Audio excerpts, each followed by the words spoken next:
Israel has ramped up its attacks on Syria in what appears to be an attempt to mount more pressure on the Damascus government over its alliance with Iran and Lebanon's Hezbollah. On August 31st, two separate Israeli aerial attacks targeted the northern and southern regions of the war-torn country. At around 8 p.m. local time, a wave of Israeli strikes, which were reportedly launched from the eastern Mediterranean, targeted Aleppo International Airport in the northern region. The strikes inflicted some heavy material losses on the airport, where a series of powerful explosions were observed. According to unverified reports in the Arab media, the strikes targeted the main runway of the airport as well as nearby military positions. Over an hour later, at 9:18 p.m. local time, a second wave of Israeli strikes hit the southeastern outskirts of the Syrian capital Damascus, which is situated in the south of the country. The strikes were launched from the direction of Lake Tiberias in northern Israel. Syrian air defences intercepted several missiles. However, material losses were reported.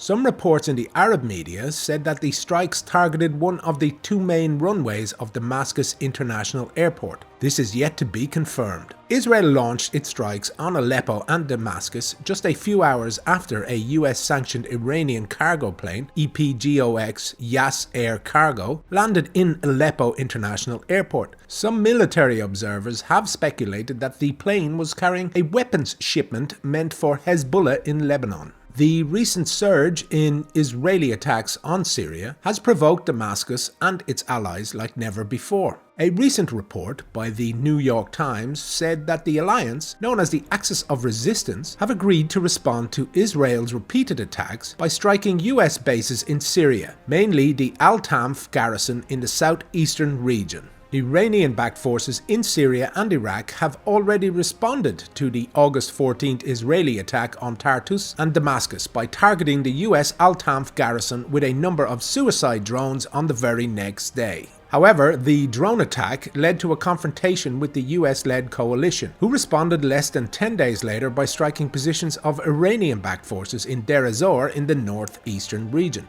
It is unclear if Iranian-backed forces will take the risk and respond to the new large-scale Israeli attack by targeting the US Al-Tanf garrison or other bases in the northeastern region. A lack of a response might likely encourage Israel to further escalate its attacks on Syria. Israel claims that its attacks on Syria are meant to prevent Iran from establishing a lasting military presence in the country, as well as to destroy Iranian weapons shipments en route to Hezbollah in Lebanon. None of these objectives have been achieved as of yet.